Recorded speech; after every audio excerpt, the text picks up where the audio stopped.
বলে কোন মেয়ে ছেলে তারা উভয়ে যদি মোবাইলে বিয়ে শাদী করে সেটা কি শরিয়ত সম্মত করবে? মোবাইলে বিয়ে করা, মোবাইলের মাধ্যমে না, আমি যাবো কবুল এখান থেকে হয়েছে মোবাইলে আমি তোমাকে, হ্যাঁ মোবাইলে আমি তোমাকে স্ত্রী মানলাম, তোমাকে আমি স্বামী মানলাম, মোবাইলে নিকাহ হয়, বিবাহ হয়। ডিজিটাল জামানা বাবাজি, হ্যাঁ বিবাহ মোবাইলে হয়ে যায়। মা বাবার টাকা বাঁচা, ভোজ ভাজ করতে গেলে টাকা খরচ হবে, মোবাইলে বিয়ে শাদী করে না, বাপের টাকা বেঁচে যাবে। হ্যাঁ অত টাকা খরচ করার কি দরকার? হ্যাঁ মোবাইল নেকার মধ্যে ফিকহ শাস্ত্রের কেতাবের মধ্যে জগৎ বিখ্যাত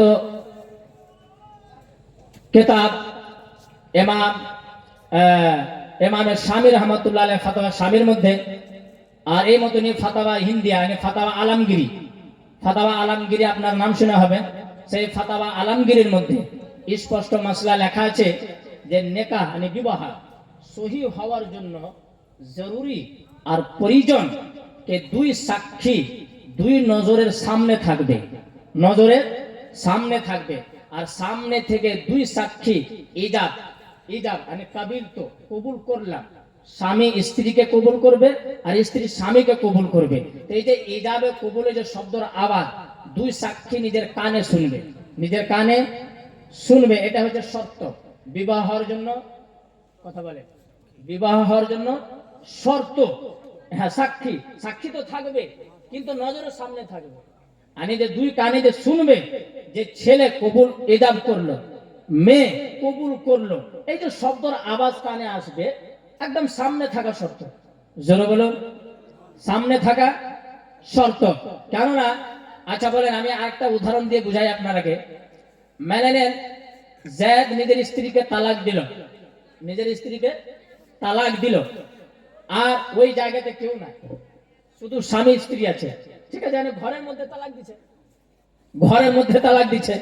তো ঘরের মধ্যে তালাক দিছে, কেউ নাই। আচ্ছা 3 তালাক দিয়ে দিল, দেওয়ার পরে স্ত্রী বলছে আমাকে 3 তালাক দিয়েছে, আর তার স্বামী যায়েদ বলছে না আমি 1 তালাক দিয়েছি। বুঝতে পারছেন তো? যায়েদ বলছে আমি 1 তালাক দিয়েছি, আর তার স্ত্রী কি বলছে 3 তালাক দিয়েছি। এবার মুফতি সাহেবের কাছে আসবে, এবার মুফতি সাহেব কি বলবে? সাক্ষী লাগবে ভাই। স্ত্রী বলছে যে 3 আর স্বামী বলছে 1, তো স্বামী তো অস্বীকার করছে আমি 1 দিয়েছি, স্ত্রী বলছে 3, তো সাক্ষী পেশ করো যে 3 তালাক দিয়েছে। কথা ঠিক না? আচ্ছা এবার স্ত্রী কি করবে? সাক্ষী পেশ করবে। দুইজনকে নিয়ে আসলো, খালিদ আর বাকারকে ধরে এসে দাও সাক্ষী দাও।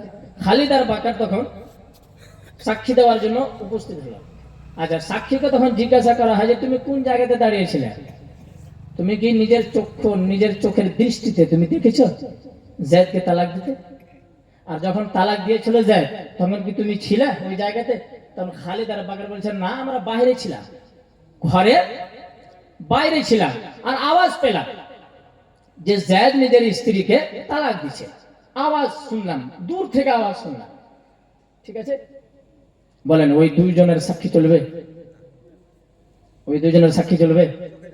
চোখে দেখেনি। আর দ্বিতীয় নম্বর কথা হচ্ছে যে ইসবিহুল আওয়াজ, ইসবিহুল ইউগনি একটা মতলব ফাতাওয়া হিন্দিয়ার মধ্যে একটি ইবারত রয়েছে যে আল গিনাও ইসবিহু বিল গিনা, মানে এক আওয়াজ দ্বিতীয় আওয়াজের সঙ্গে মুশাবিহাত থাকে, এক আওয়াজ অন্য আওয়াজের সঙ্গে মুশাবিহাত থাকে। অর্থাৎ হলো যে এক মানুষের আওয়াজ অপর মানুষের আওয়াজের সাথে মিলে যায়, কোনো সময় মিলে না। যেমন আমরা ফোন করি, কোনো সময় ফোন করি কে ভাই, যেহেতু ভাই না অন্য ভাই, কিন্তু আওয়াজ মিলে যায়। হ্যাঁ, তো আল গিনা ও ইসবিহুল বিল গিনা, আমি এক আওয়াজ অন্য আওয়াজের সঙ্গে মুশাবিহাত রাখে। এর অর্থ কি হলো যে এক মুমিনের আওয়াজ অন্য মুমিনের সঙ্গে মিলে যায়, এক আওয়াজ একরকম আওয়াজ লাগে। এবার দুই সাক্ষী যে বলছে যে দূর থেকে আমি শুনেছি, তো হইতে পারে যে যায়েদ না থাক অন্য মানুষের আওয়াজ, এটা তো একটা সন্দেহ থেকে যায় না।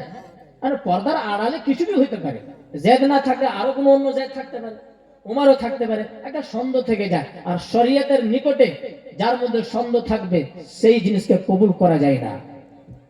কথা বুঝতে পারা গেল?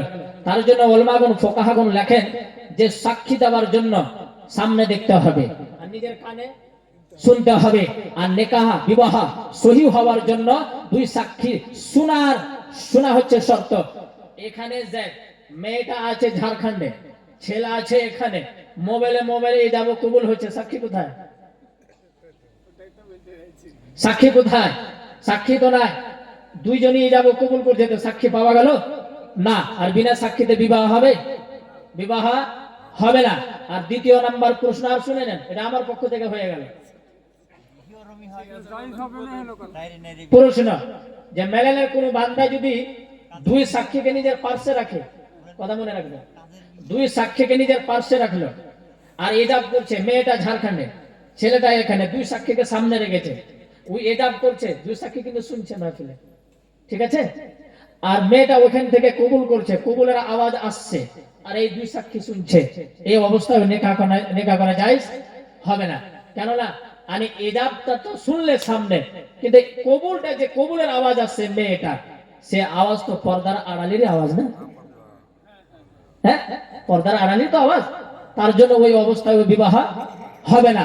এক কথায় মোবাইলের মাধ্যমে সাক্ষী ছেলের কাছে থাক বা মেয়ের কাছে থাক বা সাক্ষী না থাক, কোনো অবস্থায় মোবাইলের মাধ্যমে বিবাহ করা যায়, জোরে বলেন বিবাহ করা যায়। তবে পেরেশান করবো না ভাইয়েরা, একটা সহজ মশলা বলে দিই, পারলে পারবেন। সহজ মশলা কি? যেমন এখান থেকে বিবাহ করার ইচ্ছা হলো যে আমি অমুক মেয়েকে বিয়ে করবো, মেয়েটা অনেক দূরে আছে, তো আপনি ওকিল বানাইতে পারেন মোবাইলের মাধ্যমে। কি ওকিল? উকিল উকিল উকিল কিভাবে?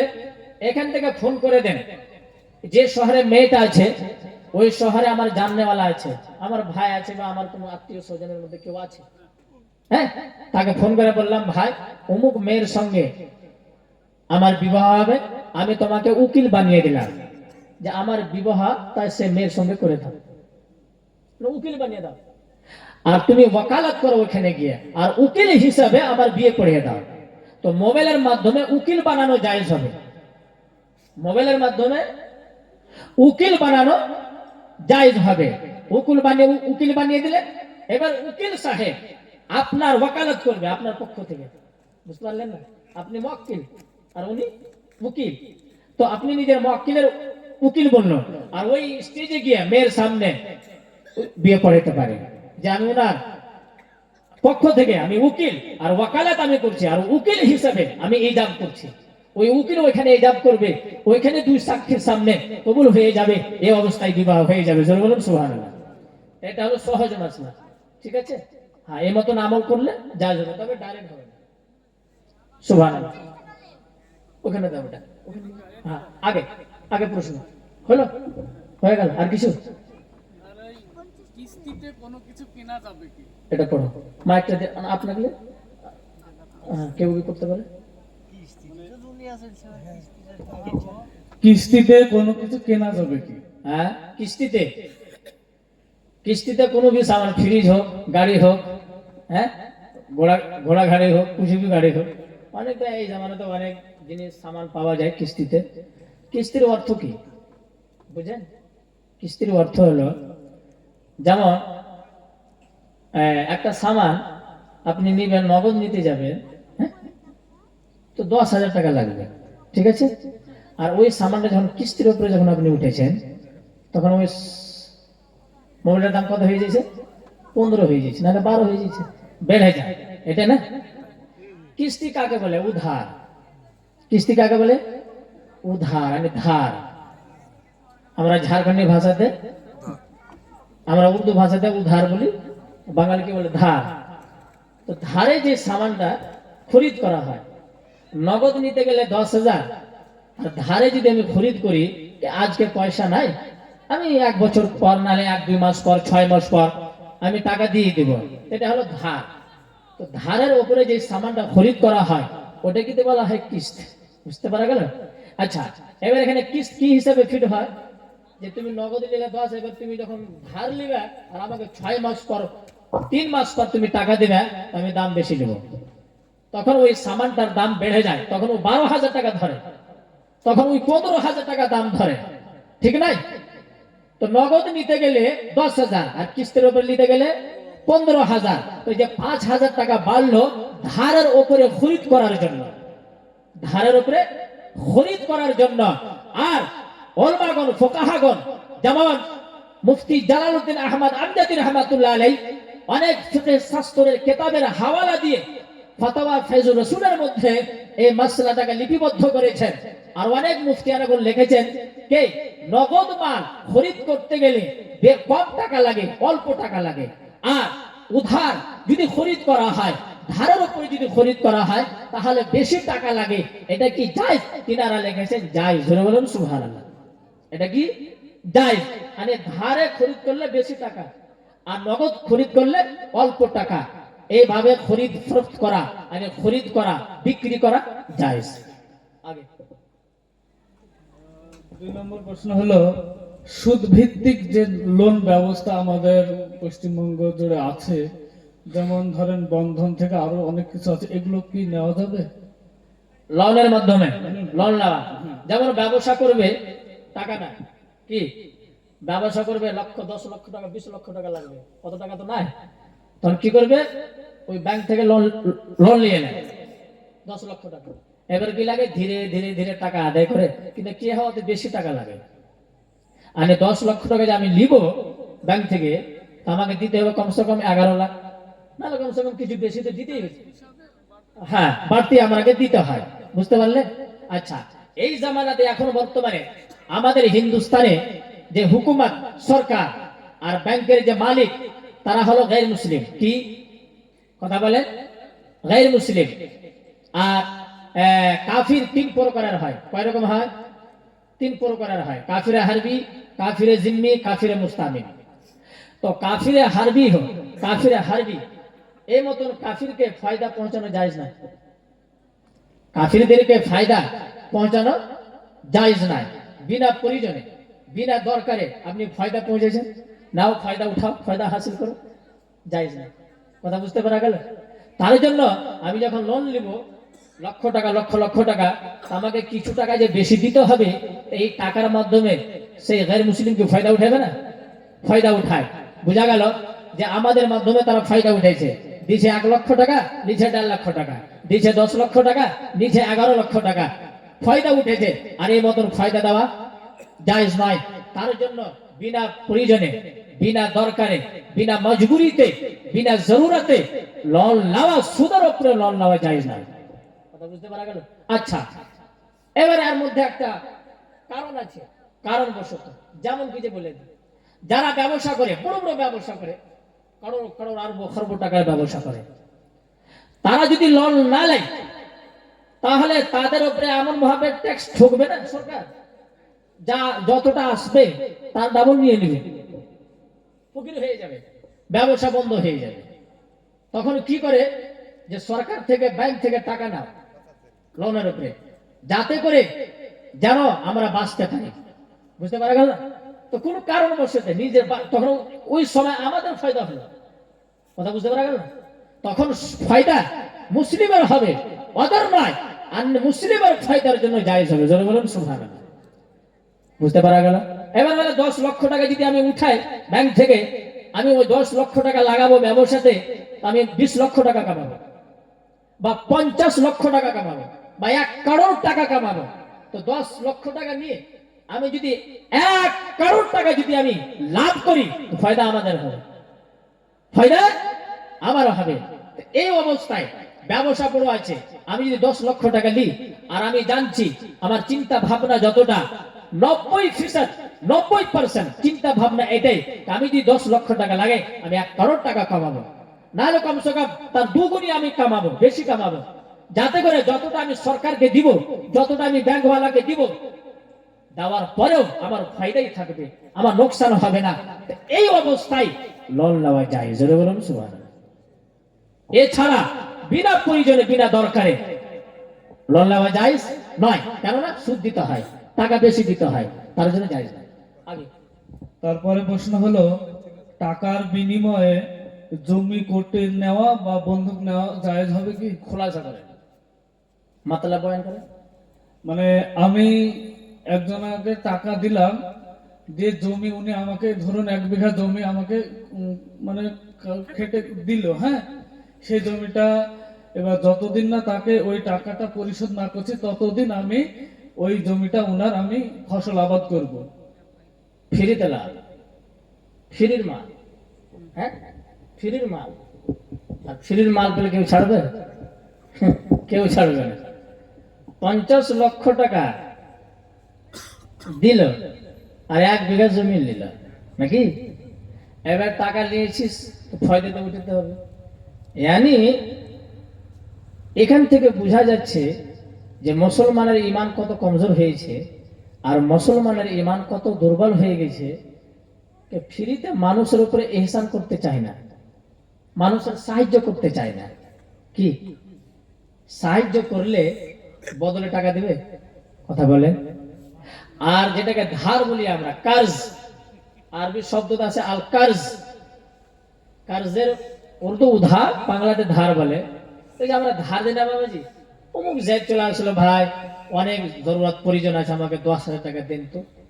এক মমিনের শান আর মমিনের দায়িত্ব, তুমি অপর মমিনের কি করো? সাহায্য করো।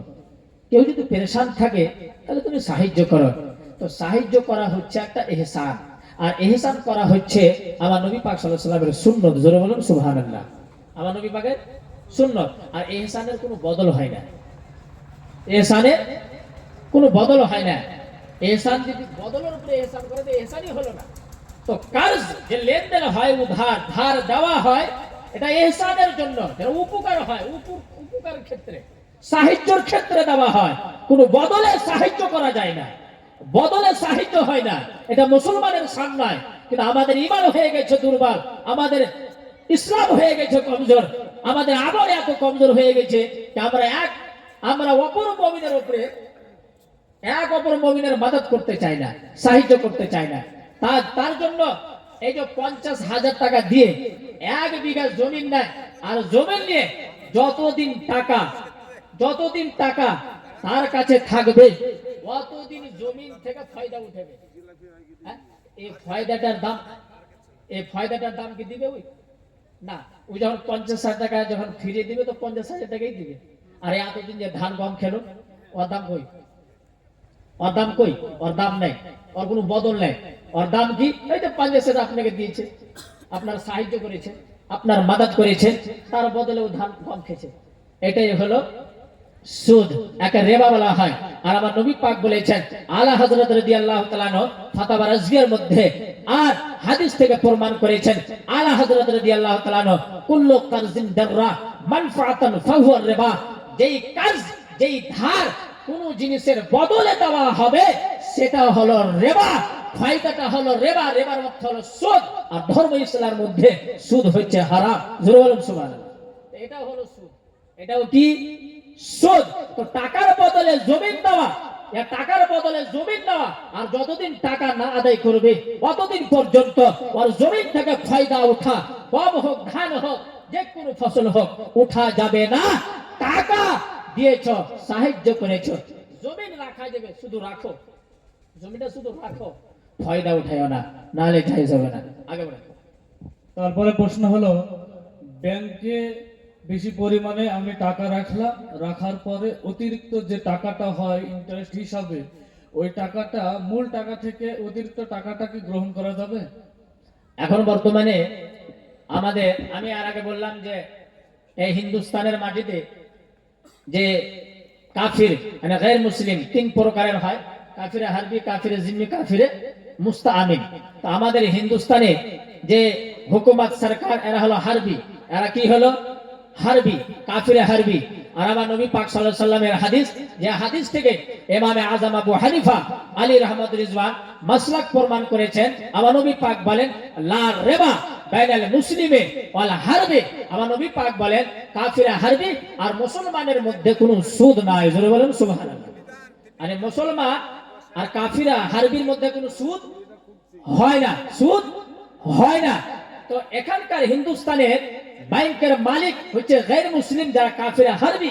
আর তারা যদি নিজ ইচ্ছা হিসাবে যদি মুসলমানকে ফায়দা পৌঁছায়, কিছু টাকা দেয়, তাহলে সেই টাকাটা নেওয়া জায়েজ হবে। জোরে বলুন সুবহানাল্লাহ। সে টাকা নেওয়া কি হবে? জায়েজ হবে। কেন যে আমরা তো জবরদস্তি নিই না, আমরা তো জবরদস্তি নিই না। হ্যাঁ, নিজ ইচ্ছা হিসেবে দিচ্ছে, তার জন্য কবুল করা কি হবে? জায়েজ হবে। যেমন একটা সাধারণ মাসলা বলে দিই, কোন গैर মুসলিম যদি মসজিদে যায় নামাজ দেয়, যায় নামাজটা নেওয়া যাবে? একটা গैर মুসলিম নিজের ইচ্ছা হিসেবে ও জানছে যে মুসলমানের মধ্যে একটা পবিত্র জায়গা মসজিদ, আর ওই কিন্তু ওরা আপনার মাযহাব, আপনার মাসলাক, আপনার মাযহাব হিসেবে ওরাও জানে এটা পুণ্যর কাজ, আমি যদি মসজিদ দিতে পারি তা আমি সওয়াব পাবো ওদের হিসেবে। হ্যাঁ, হিন্দু ধর্ম হিসাবে তো गैर মুসলিম কোন সময় মসজিদ মাসাতে কিছু দিয়ে দেয়। তো কোন गैर মুসলিম যদি মসজিদে একটা জায়নামাজ দেয় নিজের ইচ্ছা হিসেবে, হ্যাঁ, যে আমি একটা পুণ্যর কাজ করছি, ভালো কাজ করছি, তো ওই জায়নামাজটা নেওয়া কি জায়েজ হবে? হ্যাঁ, আমাদের উলামায়ে কেরাম ফুকাহাগণ বর্ণনা করে ওই জায়নামাজটা নেওয়া জায়েজ হবে। জোরে বলুন সুবহানাল্লাহ। ওই জায়নামাজটা কি হবে? জায়েজ হবে। কারণ আমরা তো জবরদস্তি নিই না, উনি যে ইচ্ছা হিসাবে দিচ্ছে। আর খরিদ করনেওয়ালা যে হোক, সামানটা পবিত্র হইলেই জায়েজ হয়ে যাবে। জোরে বলুন সুবহানাল্লাহ। যেমন নিজ ইচ্ছা হিসাবে জায়নামাজ যদি দেয় নেওয়া জায়েজ হবে, তেমনি ব্যাংক থেকে যে কাফির হারবি আমাদেরকে ফায়দা দিচ্ছে, সেই ফায়দাটা নেওয়াও জায়েজ হবে। জোরে বলুন সুবহানাল্লাহ। তবে নিয়ত রাখতে হবে যে সুদ না, কি সুদ না। কোন বান্দা যদি সুদের নিয়তে যদি টাকাটা নেয়, তাহলে সুদ ধারণা করাই গুনহার কাজ। সুদ ধারণা করা গুনহার কাজ। কোন বান্দা যদি বলে আমি সুদ নিচ্ছি, গুনাহগার হয়ে গেল। আর কোন বান্দা যে ধারণা সুদ করে না, এই নিয়তে নিচ্ছে যে আমার জন্য নেওয়া জায়েজ, তার জন্য নিচ্ছে, তার জন্য নেওয়া জায়েজ হবে, গুনাহগার হবে না। সুদের নিয়ত নাই, বিনা সুদের নিয়তে সেই টাকাটা নেওয়া জায়েজ হবে। আগামী আমার শেষ প্রশ্ন, আমাকে একজনা প্রশ্ন করেছিল, আমার একজন ব্যক্তি রিলেটিভ অসুস্থ অবস্থায় হাসপাতালে আছে, জরুরি ভিত্তিক আমার প্রচুর টাকার দরকার, কিছু টাকার দরকার। তো আমার পাড়া প্রতিবেশী আত্মীয় স্বজন কারো কাছে আমি পেলাম না, নিরুপায়, টাকা না হলে আমার চিকিৎসা হবে না। এই অবস্থায় আমি সেই পরিমাণ টাকা সুদে তুলে আমি নিলাম, তাহলে এই পরিস্থিতিতে আমার ওই টাকাটা নেওয়া, ব্যবহার করা কি সঠিক হবে?